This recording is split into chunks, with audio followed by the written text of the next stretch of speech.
Hi friends, ആരാധ്യലക്ഷ്മി ക്രിയേഷൻസിൻ്റെ ഒരു പുതിയ വീഡിയോയിലേക്ക് എല്ലാവർക്കും സ്വാഗതം. എൻ്റെ ചാനൽ ആദ്യമായി കാണുന്നവർ സപ്പോർട്ട് ചെയ്യാനും സബ്സ്ക്രൈബ് ചെയ്യാനും മറക്കല്ലേ. ഇന്ന് നമ്മൾ പഠിക്കുന്നത് കേരള പാഠാവലി സ്റ്റാൻഡേർഡ് 5 ആദ്യത്തെ യൂണിറ്റാണ് ഇത്തിരി പൂവേ കുരുന്നു പൂവേ. ഈ യൂണിറ്റിൽ 3 പാഠങ്ങളാണ് ഉള്ളത്. മണ്ണിൻ്റെ കിനാവുകൾ, കാട്ടിലെ മഴ, ഡെയ്സി ചെടി. ഇതിലെ ആദ്യത്തെ ഭാഗമാണ് ഇത്തിരി പൂവേ കുരുന്നു പൂവേ. ഇവിടെ ഒരു മഴക്കാഴ്ച ആസ്വദിക്കുന്ന കുട്ടിയെയാണ് നമ്മളിവിടെ കാണുന്നത്. പാഠഭാഗം ഞാനൊന്ന് വായിക്കാം. ഇത്തിരി പൂവേ കുരുന്നു പൂവേ. മഴയും നോക്കി തിണ്ണയിലിരിക്കുമ്പോൾ തൊട്ടടുത്ത് മരക്കൊമ്പിൽ ഒരു പക്ഷി തണുത്ത് വിറച്ചിരിക്കുന്നു. ഭംഗിയുള്ള ചിറകുകൾ ഇടയ്ക്കിടെ കുടയുന്നു. എന്നെപ്പോലെ മഴക്കാഴ്ച പക്ഷിക്കും ഒരു രസം തന്നെ. നോക്കേ, മഴയും നോക്കി തിണ്ണയിലിരിക്കുമ്പോൾ തൊട്ടടുത്ത് മരക്കൊമ്പിൽ ഒരു പക്ഷി തണുത്ത് വിറച്ചിരിക്കുന്നു. കുട്ടി നല്ല മഴയുള്ള ഒരു ദിവസം മുറ്റത്തേക്ക് നോക്കിയിരിക്കുമ്പോൾ എന്താണ് അവൻ കണ്ടത്? മരക്കൊമ്പിൽ ഒരു പക്ഷി തണുത്ത് വിറച്ചിരിക്കുന്നു. ഭംഗിയുള്ള ചിറകുകൾ. ആ പക്ഷിക്ക് നല്ല മനോഹരമായ ചിറകുകളാണ് ഉണ്ടായിരുന്നത്. ഇടയ്ക്കിടെ പക്ഷി എന്ത് ചെയ്യുന്നു? അതിൻ്റെ ചിറകുകൾ കുടയുന്നു. എന്നെപ്പോലെ ആ പക്ഷിയും മഴ കാഴ്ച ആസ്വദിക്കുകയാണ് എന്നാണ് കുട്ടിയുടെ പറയുന്നത്, അല്ലേ? ഇതിൽ ഏതെല്ലാം കാഴ്ചകളാണ് നിങ്ങൾക്ക് ഇഷ്ടമായത്? നമുക്കൊന്ന് എഴുതി നോക്കാം. ആദ്യമായിട്ട് ഏതാണ് നമുക്ക് ഇഷ്ടമായത്? നോക്കിയേ, ഭംഗിയുള്ള ചിറകുകൾ കുടയുന്നു. മഴവെള്ളം നീർച്ചാലുകളായി ഒഴുകുന്നു. ചെടികളും മരങ്ങളും നനയുന്നു, അല്ലേ? ഇവയെല്ലാം ഭംഗിയുള്ള കാഴ്ചകളാണ്. മഴവെള്ളം മണ്ണിൽ മറയുന്നു. എങ്ങനെയാണ് മഴവെള്ളം മണ്ണിൽ മറയുന്നത്? മഴ പെയ്യുമ്പോൾ മഴവെള്ളം ഇങ്ങനെ കുറച്ച് സമയം മണ്ണിൽ ഇങ്ങനെ കെട്ടി നിൽക്കും, അല്ലേ? പിന്നീട് ആ മഴവെള്ളം എന്ത് ചെയ്യും? മണ്ണിലേക്ക് തന്നെ അങ്ങ് താഴ്ന്നു പോകും. അതാണ് മഴവെള്ളം മണ്ണിൽ മറയുന്നു എന്ന് പറയുന്നത്. ശക്തമായ മഴയാണെങ്കിൽ അങ്ങനെ മഴവെള്ളം ഒലിച്ചങ്ങ് പോകും കുറേയൊക്കെ, അല്ലേ? കെട്ടിക്കിടക്കുകയാണെങ്കിൽ കുറേ മഴവെള്ളം പകുതിയും ഭൂമിക്കടിയിലേക്ക് താണു പോകും. പ്രകൃതിയിലെ എല്ലാ ജീവജാലങ്ങളും മണ്ണിനെ ആശ്രയിച്ചാണ് കഴിയുന്നത്. ആ മണ്ണ് എന്തെല്ലാം സ്വപ്നങ്ങൾ കാണുന്നുണ്ടായിരിക്കും? മണ്ണ് കാണുന്ന സ്വപ്നങ്ങൾ എന്തൊക്കെയായിരിക്കും? എന്താണെന്ന് നമുക്ക് നോക്കാം. ഏതൊരു കാലാവസ്ഥയിലും എല്ലാ ജീവജാലങ്ങൾക്കും തന്നിൽ വളരാൻ കഴിയണം. പുതിയ പൂക്കളും ചെടികളും തന്നിൽ വളരണം. സസ്യങ്ങളിൽ പക്ഷികൾ കൂടുകൂട്ടണം. അതായത് മരങ്ങളിൽ പക്ഷികൾ എന്ത് ചെയ്യണം? കൂടുകൂട്ടണം.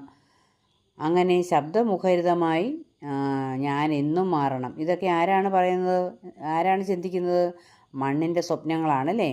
ഞാൻ എല്ലാ കാലത്തും വളക്കൂറുള്ളതാവണം. അങ്ങനെ എന്നിൽ എന്നും പച്ചപ്പ് നിലനിൽക്കണം. നദികളും തോടുകളും എന്നിലൂടെ ശാന്തമായി ഒഴുകണം. ഇതൊക്കെയാണ് ആയിരിക്കണം മണ്ണ് കാണുന്ന സ്വപ്നങ്ങൾ. അപ്പോൾ ഈ ഭാഗത്ത് ഇത്രയുമാണ് പറഞ്ഞിരിക്കുന്നത്. ഇനി നമുക്ക് അടുത്ത പ്രധാനപ്പെട്ട ഭാഗത്തിലേക്ക് കടക്കാം. അതൊരു കവിതയാണ്, മണ്ണിൻ്റെ കിനാവുകൾ. പ്രശസ്ത കവി പി മധുസൂദനനാണ് ഈ കവിത എഴുതിയിരിക്കുന്നത്. മണ്ണിൻ്റെ കിനാവുകൾ.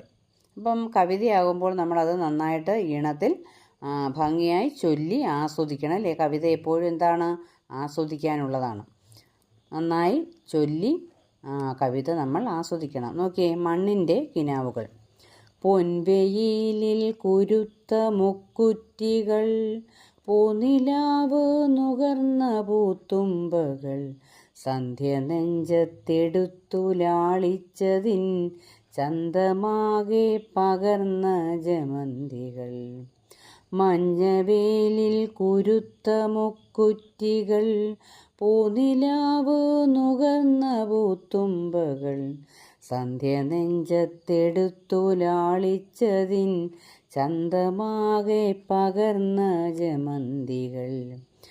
മഞ്ഞ നക്ഷത്രമെന്ന പോൽ വേലിയിൽ മഞ്ഞണിഞ്ഞു വിരിഞ്ഞ കോളാമ്പികൾ, കാറ്റിലേക്ക് സുഗന്ധമെല്ലായ്പ്പോഴും ചേറ്റി നിൽക്കും പനിനീർമലരുകൾ. രാത്രി പെറ്റ കുരുക്കുത്തി മുല്ലകൾ രാജമുദ്രയണിഞ്ഞ ചെന്താരുകൾ ഭൂമി ചാർത്തിയ കുങ്കുമപ്പൊട്ടുപോൽ തൂമയേറിടും വാടാമലരുകൾ. പൂക്കളെത്രയോ പൂക്കളീ ഭൂമിതൻ മക്കളായി പിറക്കുന്നു നിത്യവും. നീലവാനം മിഴികളിലുള്ളവർ നീർക്കണങ്ങളാൽ മാല ചാർത്തുന്നവർ. ഏതു ചൂടിലും വാടാതെ നിൽപ്പവർ, ഏതിരുട്ടിലും മന്ദഹസിപ്പവർ. പൂക്കൾ മണ്ണിൻ്റെ ഓമൽ കിനാവുകൾ, പൂക്കൾ ജീവൻ്റെ പ്രേമപ്രതീക്ഷകൾ.